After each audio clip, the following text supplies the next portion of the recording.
MP के सियासी माहौल में इस कहानी के डॉट एक दूसरे से कनेक्ट करना शुरू करिए और कहानी खुद पर खुद साफ हो जाएगी। इस कहानी में 3 किरदार हैं। पहला और लीड किरदार है एमपी की चर्चित डिप्टी कलेक्टर निशा बांगेर, दूसरा किरदार बीजेपी और तीसरा किरदार कांग्रेस।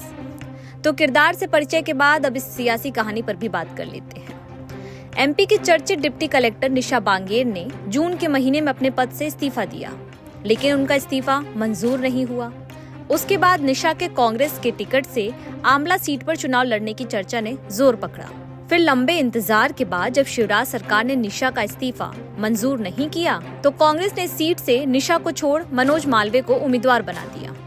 तो ये तो हुई सियासी कहानी का बैकग्राउंड। अब इस सियासी पिक्चर का असर देख लेते हैं। सोमवार रात को कांग्रेस ने निशा की जगह जैसे ही मनोज मालवीय को टिकट दिया, उसके बाद ऐसे अनुमान लगाए जाने लगे कि निशा बांगेर के लिए चुनाव लड़ने के रास्ते बंद हो गए हैं। ठीक इसी बीच मंगलवार दोपहर तक बीजेपी की एमपी सरकार ने 5 महीने बाद निशा का इस्तीफा मंजूर कर लिया, जिसके बाद कयास लगाए जाने लगे या यूं कहें कि आरोप लगाए जाने लगे कि एमपी सरकार ने जानबूझकर निशा का इस्तीफा रोक रखा था ताकि वो कांग्रेस के टिकट पर आमला सीट से दावेदारी ना पेश कर सके।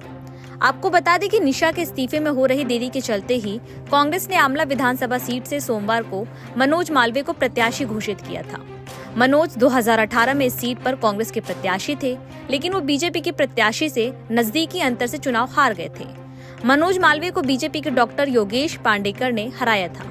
लेकिन अब ये भी माना जा रहा है कि निशा का इस्तीफा स्वीकार हो गया है, तो शायद कांग्रेस आमला सीट से अपना प्रत्याशी बदल सकती है और पार्टी निशा को यहां से फिर से चुनावी मैदान में उतार सकती है। लेकिन इसकी संभावनाएं कम है, क्योंकि अगर पार्टी ऐसा करती है तो पार्टी को आमला में गुटबाजी का सामना झेलना पड़ सकता है।